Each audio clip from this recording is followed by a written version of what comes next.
I've done watching videos. So now I'll be giving my own summary about the video. So the Philippines stimulating maternal and newborn health uptake in communities.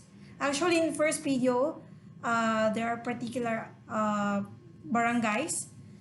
And the first is the Barangay Lamiawan, which is people there is mga people who lives there is mga IPS people, indigenous people.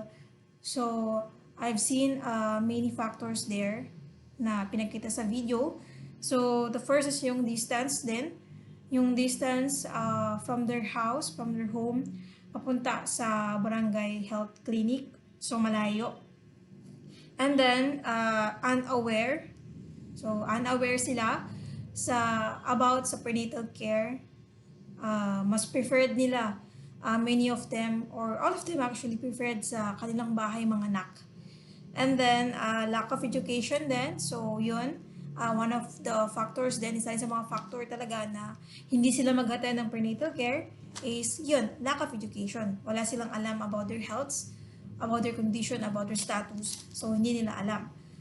And the barangay health workers there or yung mga barangay officials, they made a collaboration sa WHO or the World Health Organization, the IEC, or Information, Education, and Communities. So, aim ito is to learn and give proper health services among the pregnant women.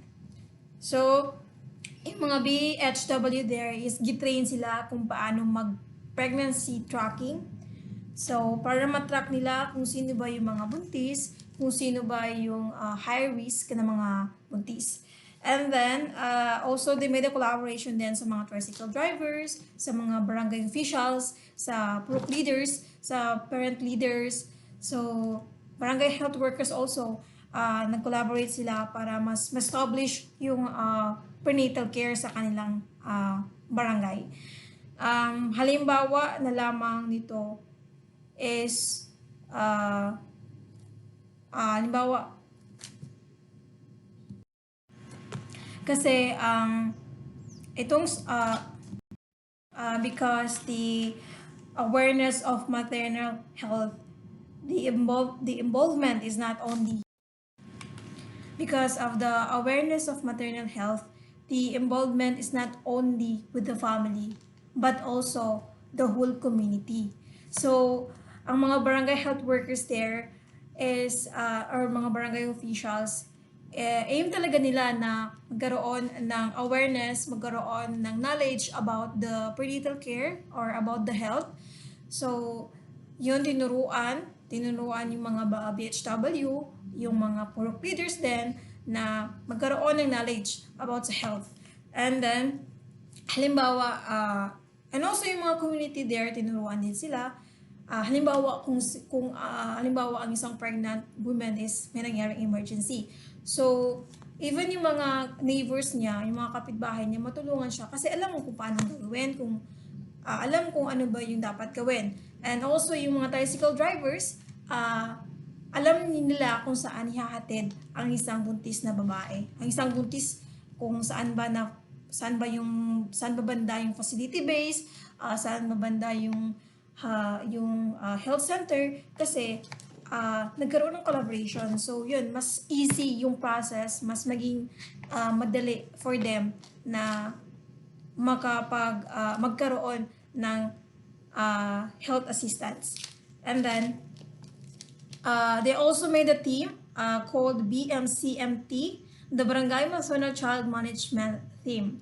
So specifically talaga, itong video talaga na ito is about sa maternal and child health para ma-prevent yung deaths, no? Para ma-prevent yung kamatayan ng mga buntis na mga babae and also yung child.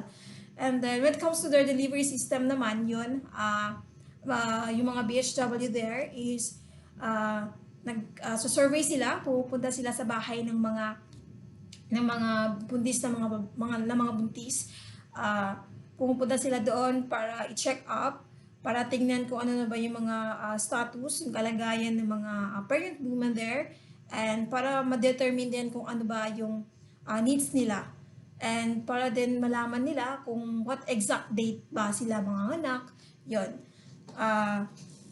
Yung mga, and also yung mga barangay officials, they provide medical services, not just the midwives, but also mga nurses, doctors sa medtech, ano pa ba, yung mga for eye caring, para sa eyes, and marami pang iba. And also yung facility nila, dinadagdagan din nila, like yung mga bed for a birth, para sa panganganak, dinagdagan din nila, mas i-improve nila yung kanilang barangay health center para mas easy din yung para easy accessible and para maging comfortable yung mga pregnant women na manganganak doon. And then my reaction sa ginawa nila, it's very nice kasi lahat ng mga barangay officials is very active when it comes to health.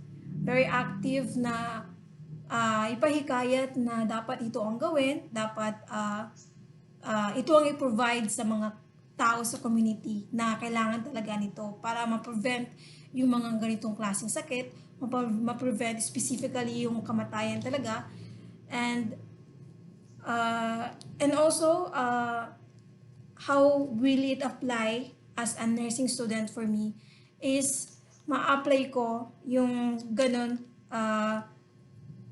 like in a basic way na tumulong sa mga barangay health center, kung paano mag-assist sa mga pregnant women. And I've learned a lot from this video kasi through cooperation, through collaboration is you can make something